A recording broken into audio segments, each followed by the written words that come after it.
মাসআলা অজুতে 4 ফরজ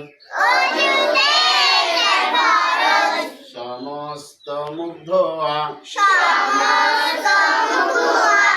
2 হাতের কনি সহ ধোয়া মাথা মাসহ করা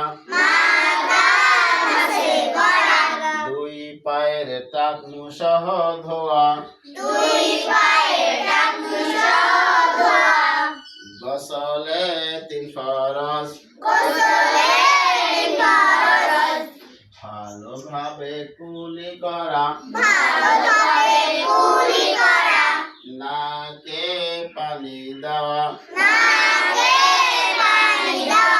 সমস্ত শরীর ধৌত করা